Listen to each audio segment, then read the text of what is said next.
कि अगर भारतीय समाज गाय का मांस खाने वाला समाज है तो फिर भारतीय समाज में गोरक्षा का आंदोलन क्यों होना चाहिए, गाय बचाने के लिए आंदोलन क्यों होना चाहिए, गाय की रक्षा करने के लिए हमारे नागरिकों ने अपना जीवन दिया है, वो जीवन उन्हें क्यों देना चाहिए।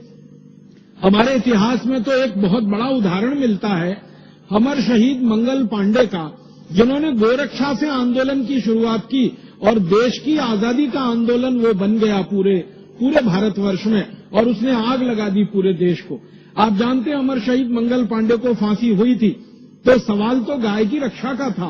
जब मंगल पांडे अंग्रेजी सेना में नौकरी करने के लिए भर्ती हुए बैरकपुर की छावनी में, जो कोलकाता के नजदीक है, उनको किसी ने बता दिया कि आप जो कारतूस मुंह से खोलते हो इसमें गाय की चर्बी लगी होती है, और अगर आप कारतूस मुंह से खोलते हो उसमें गाय की चर्बी लगी होती है तो आप तो गोरक्षा की बात करते हो, फिर ये कैसे होता है। तो मंगल पांडे को तो विश्वास नहीं हुआ। उन्होंने एक अंग्रेज अधिकारी को पूछा जिसका नाम था मेजर जनरल ह्यूसन को मंगल पांडे ने पूछा कि क्या ये बात सच है कि हमको जो कारतूस दिए जाते हैं उस पर गाय की चर्बी लगी रहती है। मेजर जनरल ह्यूसन ने न हाँ कहा न ना कहा।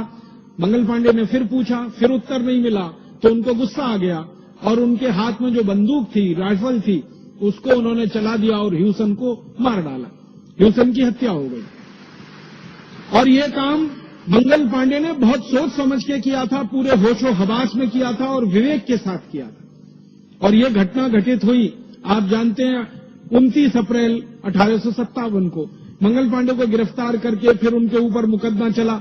उस पूरे मुकदमे की सुनवाई के दौरान मंगल पांडे ने जो सबसे बड़ी बहस की, उन्होंने अपना वकील नहीं किया था, खुद अपनी बहस की, और उस बहस में वो बार बार ये कहते रहे कि मेरे भारत की जमीन पर अंग्रेज आए, हमारे देश पर उन्होंने कब्जा किया, हमारी गौ माता की हत्या की, हमको गुलाम बनाया, हमारी लूटपाट की, हम ये बर्दाश्त नहीं कर सकते। गाय हमारी मां है और हमारी मां का कोई अंग्रेज कत्ल करे ये तो मैं बर्दाश्त नहीं कर सकता, इसलिए अंग्रेजों को तो मैं नहीं छोड़ सकता। अगर मुझे आपने जिंदा रखा तो और 2, 4, 5 अंग्रेज अधिकारियों को मैं ऐसे ही मारूंगा जैसे मैंने मेजर ह्यूसन को मारा। इस पर पूरे देश में क्रांति की और बगावत की शुरुआत हुई थी। तो आप जरा कल्पना करो कि जिस देश के नागरिक गाय की रक्षा करने के लिए बलिदान होने को तैयार हैं, गाय कटने से बंद हो, गाय बचे, उसके लिए वो अपना आत्मोत्सर्ग करने को तैयार है, उस देश के लोग गाय का मांस कैसे खा सकते हैं। हमारे वेदों में कोई प्रमाण इसका नहीं मिलता। हाँ, हमारे यहां तो उल्टे प्रमाण मिलते हैं कि गाय को अगर कोई मारता है तो उसको मार दिया जाए, गाय को कोई काटता है तो उसके हाथ काट दिए जाएं, गाय को कोई काटता है तो उसके पांव काटे जाएं। हमारे वेदों में, शास्त्रों में इस तरह के उदाहरण मिलते हैं। तो जिन वेदों में, उपनिषदों में, अन्य शास्त्रों में गाय को कत्ल करने वाले को फांसी दी जाए, ऐसे उदाहरण मिलते हो, वहां कैसे संभव है कि गाय की हत्या करने वाले लोग हों या गाय का मांस खाने वाले लोग हों। अंग्रेजों ने ये सारा विक्षेप हमारे शास्त्रों में भरवाया। आपको सुनकर हैरानी होगी कि भारत में एक मूल प्रति है मनुस्मृति की, जो हजारों वर्षों से आई है, और एक मनुस्मृति अंग्रेजों ने लिखवाई है। आपको मालूम है, हमारे देश में मनुस्मृति की एक प्रति अंग्रेजों ने लिखवाई है, और अंग्रेजों ने इसको लिखवाने में मैक्स मूलर की मदद ली थी। मैक्स मूलर एक जर्मन विद्वान था जिसको संस्कृत बहुत अच्छे से आती थी। उसको कहा गया कि तुम भारत के शास्त्रों को पढ़ो और पढ़कर उनको बताओ कि उनमें क्या है, फिर जरूरत पड़ने पर उसमें रद्दो-बदल करेंगे। तो मैक्स मूलर ने मनुस्मृति का अनुवाद किया, जर्मन में किया, फिर अंग्रेजी में अनुवाद हुआ। फिर अंग्रेजों को समझ में आया कि मनुस्मृति तो न्याय व्यवस्था की सबसे बड़ी पुस्तक है और भारत की न्याय व्यवस्था का आधार है, तो उन्होंने मनुस्मृति में ऐसे विक्षेप डलवा दिए ताकि भारतवासियों को भरमाया जा सके और उनको गलत रास्ते पे चलाया जा सके। उनके मन में मनुस्मृति के प्रति वितृष्णा पैदा हो, उनके मन में मनुस्मृति के प्रति बहुत ज्यादा नीचाई की भावना पैदा हो, इस तरह के विक्षेप डाले गए मनुस्मृति में। इसी तरह के विक्षेप डाले गए हमारे अन्य बहुत सारे ग्रंथों में, और अंग्रेजों की इसकी बहुत बड़ी टीम थी और बड़े भारी लोग इस काम में लगे हुए थे। कोई साधारण अंग्रेजों ने ये काम नहीं किया है। मैं नाम ले लूं अगर तो एक अंग्रेज का नाम सबसे ज्यादा ले सकता हूं। विलियम हंटर नाम का एक अंग्रेज हुआ करता था, जिसने सबसे ज्यादा भारत के इतिहास में विकृति डाली, जिसने सबसे ज्यादा भारतीय शास्त्रों को विकृत किया, जिसने सबसे ज्यादा भारत के पुराने ऋषि महर्षियों के लिखे हुए आप्तवचनों को, वाक्यों को बिल्कुल उल्टा कर दिया। और ये कैसे कर पाया वो? विलियम हंटर की एक विशेषता थी, वो ये कि अंग्रेजी बहुत अच्छी जानता था, उसके साथ साथ उसको संस्कृत भी बहुत अच्छी आती थी। तो चूंकि संस्कृत अच्छी आती थी और अंग्रेजी भी अच्छी आती थी, तो भारतीय मूल ग्रंथ संस्कृत में है तो वो पढ़कर समझ लेता था।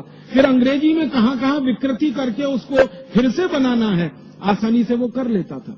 विलियम हंटर की पूरी टीम थी, जिसको कहा गया अंग्रेजों के द्वारा William Hunter commission. William Hunter commission की रिपोर्ट के बारे में मैं बात करूं, घंटों घंटों उसी में निकल जाएगा। हजारों पन्नों में उन्होंने रिपोर्ट बना के ये बताया है कि हमने भारत के किस किस विषय में, किस किस शास्त्र में क्या क्या परिवर्तन कर दिए हैं। ये अंग्रेजी संसद को उन्होंने भेंट किया था और वहां पर उसको प्रस्तुति करके उस पर बहस हुई थी। तो अंग्रेजों ने अपने देश में ऐसे बहुत सारे विद्वानों को तैयार करके भारत के शास्त्रों में विक्षेपण कराया। बहुत कुछ ऐसी चीजें भर दी उनमें जो विश्वास करने लायक नहीं है और तर्क पर कहीं ठहरती नहीं है और सूचना के आधार पर पूरी तरह से गलत है। सांस्कृतिक रूप से भारत नीचा देश है, गुलामों का देश है, हमेशा विदेशियों के हमलों का शिकार रहा देश है। अंग्रेजों ने एक पूरी दुनिया में एक झूठ प्रचारित किया, वो ये कि हजारों साल से भारत में विदेशी आते रहे हैं और भारत पर कब्जा करते रहे हैं, तो हम भी विदेशी हैं, हमने भी आकर भारत पर कब्जा कर लिया। जब हजारों साल से भारत विदेशियों का गुलाम हो सकता है तो हमारा भी गुलाम हो गया, इसमें कौन सी खास बात है। अंग्रेजों ने इतना बड़ा झूठ ये प्रचारित किया पूरी दुनिया में, हजारों साल से तो ये था ही नहीं। अंग्रेजों के आने से अगर ठीक ठीक पहले की जानकारी लें तो मात्र 1000 वर्ष पहले पहला विदेशी आया मोहम्मद बिन कासिम, जिसने भारत पर हमला किया और कुछ लूटपाट के चला गया। दूसरा आया महमूद गजनवी, जिसने सोमनाथ का मंदिर लूटा और भारत से चला गया। फिर तैमूर लंग आया, नादिर शाह आया, अहमद शाह अब्दाली आया, लूटपाट करके चला गया। कुछ ही लोग थे जो भारत में आए जिन्होंने लूटपाट के साथ साथ इस देश में राज किया, वो मुगल थे। जैसे बाबर आया, बाबर ने लूटपाट ही नहीं की, भारत के एक इलाके पर थोड़े दिन राज भी किया।